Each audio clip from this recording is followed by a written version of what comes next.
In my last video, I broke down what I thought were the best finished Pokemon ROM hacks you can currently play, especially if you weren't too familiar with them. That video did great, but there was one problem. A lot of people were disappointed that they had already played many, if not all of the hacks they were just presented with. So let's fix that, with 5 more, at least one of which I'm willing to bet you've never seen before. Actually, this first one, Pokemon Orange Islands, is probably the least recognizable hack in this entire video. I have pretty vivid memories of waiting for this project to be completed many years ago, so finally crossing paths with it in 2026 was a pleasant surprise. Orange Islands loosely follows the anime through Pokemon's lost or missing region that never made it into any of the official games, yet still, of course, had relevance through said anime series. If you're wondering whether or not you need to have watched it or any of the anime to better understand this hack, I don't really think so. The story is quite easy to follow, as you're basically just going from one island to the next on a very consistent basis. Your main objective throughout the archipelago is to defeat its 4 gym leaders. As underwhelming as cutting the standard 8.5 sounds, these trainers are no joke,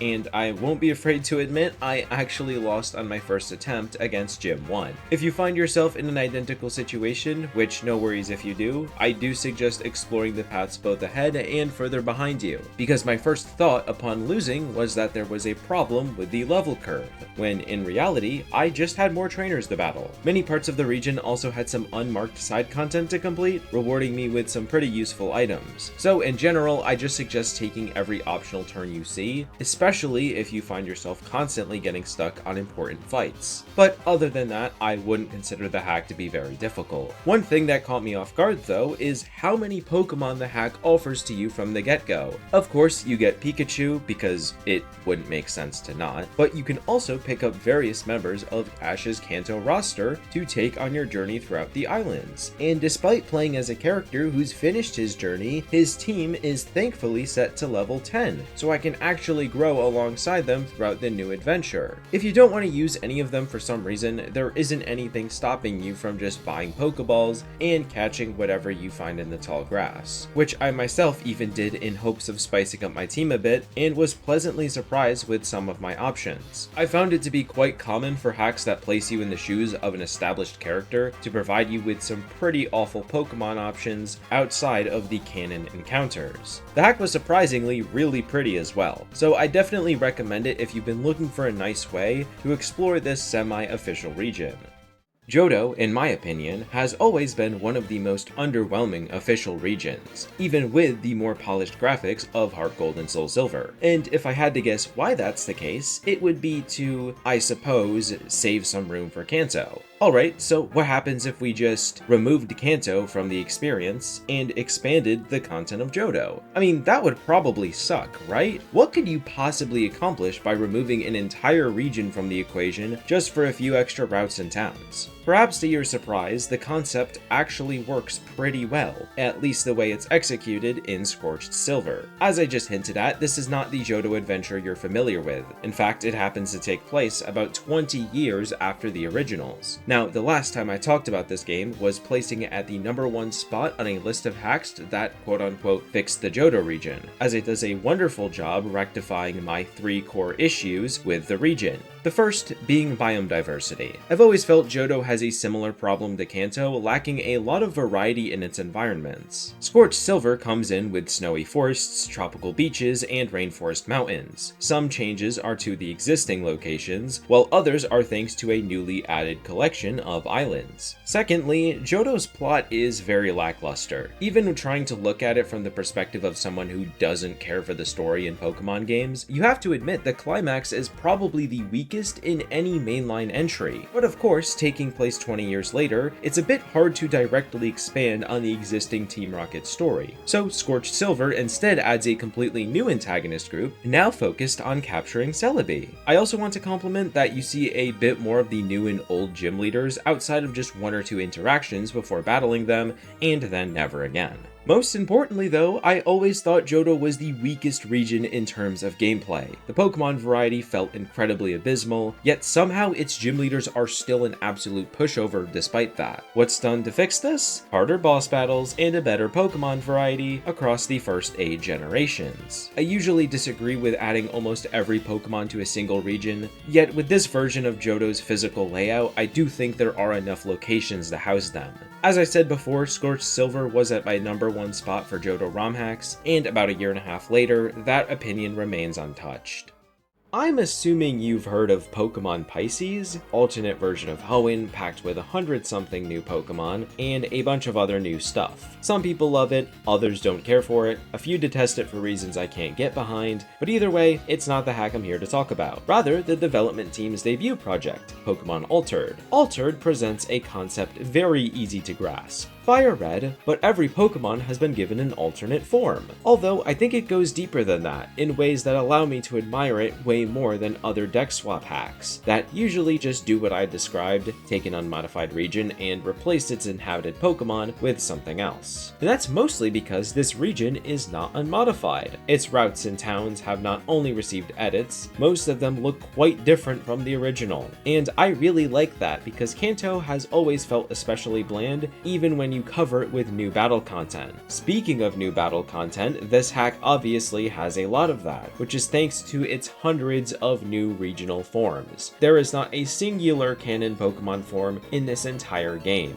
and these forms, in my opinion, are balanced very well, and provided to you in ways that you shouldn't find yourself struggling with team building. I also want to say for anyone who is put off by the huge number of changes in Pokemon Pisces, Altered is a lot simpler.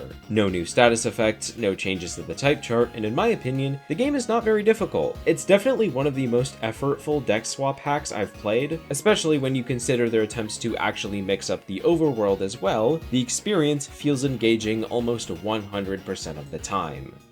Pokemon Elysium has the best storyline in any Pokemon game. Pokemon Elysium has the best story of all the ROM hacks by far. Perhaps it's simply a difference of opinion, but I just don't really get it. Pokemon Elysium is very interesting. It's a story-focused ROM hack set in a completely original region, a concept quite alien to the ROM hacking scene as a whole. It's also one I originally considered making a full video for, though the lack of attention-grabbing graphics and gameplay elements kind of restricted that idea. So instead, I'll just use this video as an excuse to talk about it. Elysium is told through the perspective of a girl who, as you might have guessed, has dreams of becoming a Pokemon trainer. And for the first 20 minutes of the game, I'm pretty optimistic about the story's direction. The main character has her own voice and personality, the dynamic between you and the initial rival is fun to read, and the two twists of both losing your starter and the gym leader's identity certainly caught me off guard. I'm not going to spoil any other aspect of the story, both of these things happen literally 10 to 15 minutes into the game. After leaving the first island, however, is where it begins to drop off in quality, at least for the next few arcs. Now, I'm no stranger to narratives in any type of media taking their time to hook you in. As a matter of fact, I think it should be encouraged for writers to avoid dropping big events on the reader just to hook them in as soon as possible. But for Elysium's sake, it wasn't the lack of events or big moments. In fact, quite a bit happens in this stage of the game. It was more so the quality of the writing. A lot of lines came off very flat or straight to the point, and even when a personality did sneak its way through, it was often through a lot of vulgar language,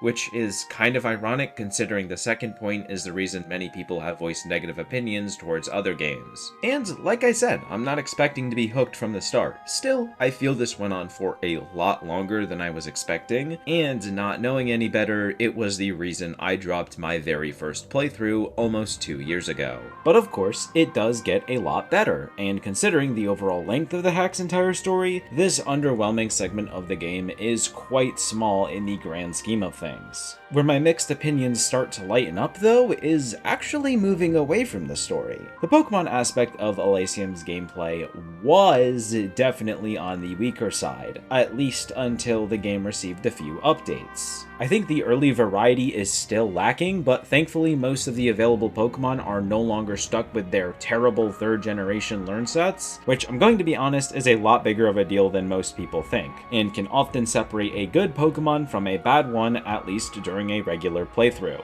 As for the graphics, I'm not going to dive super deep into them. I personally don't think they're super appealing, but I'll give credit where credit is due. They look much better than they did in the previous versions, giving the hack a much greater visual identity, rather than feeling no different than Fire Red. Overall, I think Elysium's story is great, other than the first 8 to 10% of the game, and I do appreciate that people are still willing to put effort into writing a story in a ROM hack. In my last video, I said Odyssey was in the single-digit list of hacks with what I'd call a quote-unquote good story, and Elysium easily makes that list. Do I think it's the best story in any Pokemon game? No. In fact, I can't think of a single ROM hack that breaks into my top 10 narratives in Pokemon fan projects when taking PC fan games into account as well. But that's not something that necessarily matters or something you should really care about. If you want a hack with a good story and don't particularly care for modern gameplay mechanics, go play Elysium.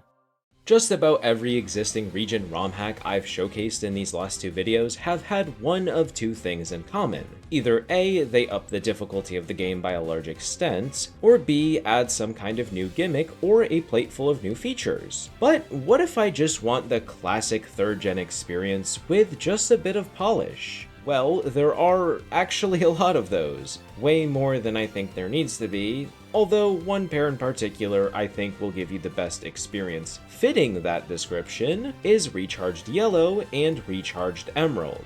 These hacks aim to do exactly as I just described, the 3rd generation games mostly as you remember them with some extra polish. Yet the thing that sets them apart from the dozens of other hacks with identical goals is modifications to the places that aren't just rebalancing Pokemon. Like, don't get me wrong, these games certainly have more balance issues than I'm able to count, though leaving the rest of it untouched kind of leaves the project feeling just like every other with, again, identical goals. The Recharged series makes me feel like I'm rediscovering these games for the first time. The world, UI, Pokemon sprites all look so much better while retaining the shapes and feels of the original. And even in the few places where the creator doesn't hold back, leaves the location in a ridiculously preferable state. Not to mention, you also have following Pokemon, which, okay, yeah, no, those weren't in the original games, but like, they're just such a nice touch. Now, I am getting a bit ahead of myself, as only a minute ago, I explained how many issues these old games have, meaning these two have to include some amount of rebalancing in QOL,